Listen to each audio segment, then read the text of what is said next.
राम नारायण राम अशा अनेक जीव आहेत जे शब्दांद्वारे जन्म घेतात आणि असेही अनेक जीव आहेत ज्यांना मानवाच्या उष्णतेमुळे प्रसव सुलभ होतो। त्यामुळे चुचुंदर उंदीर पटकन आपल्या जवळून निघून जातात। आपले शरीर अनेक अणुपरमाणूंनी बनले आहे। हे अंड्याप्रमाणे फुटण्याची वाट पाहत असतात। आपला जप हा असा एक घटक आहे जो आत चालू राहिल्याने अणुपरमाणूंना फुटण्यास मदत करतो।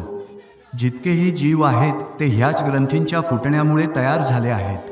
तुझ्यातही त्याच ग्रंथी आहेत, त्यांच्या आत आपल्याही ग्रंथी आहेत। कोणताही माणूस घोडा कसा बनू शकतो? घोड्यामध्ये ज्या ग्रंथी आहेत, ज्या कोशांच्या वाढीमुळे त्याला हे शरीर मिळाले आहे, त्या ग्रंथींची वाढ केल्यास तुझ्या शरीराचा आकारसुद्धा तसाच बनेल। क्षणभरात असा बदल घडू शकतो, त्यात काहीही अडचण नाही। कुठल्याही क्षणी कोणताही रूप बदल केला जाऊ शकतो। ग्रंथी एका क्षणात बदलू शकतात। अशा प्रकारे लाखो प्रकारच्या बुद्धीची ओळख होते। मनुष्याच्या शरीरात 4 ग्रंथी उमललेल्या असतात। समजा 10,000 वर्षांमध्ये या ग्रंथी उमलल्या, त्यातील 6 ग्रंथी उमलल्यावर हत्ती निर्माण होतो। त्याच ग्रंथी उलगडल्यावर वेगळेच रूप तयार होते। जप आणि ध्यानानेही सर्व ग्रंथी उमलत नाहीत। काहीच ग्रंथी उमलतात आणि त्यातूनच ही स्थिती तयार होते।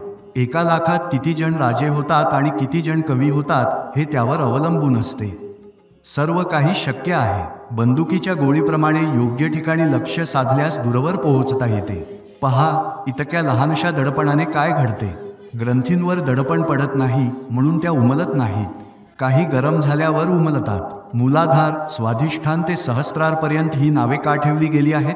या सर्वांना एकत्र करूनच वेदांची निर्मिती झाली आहे।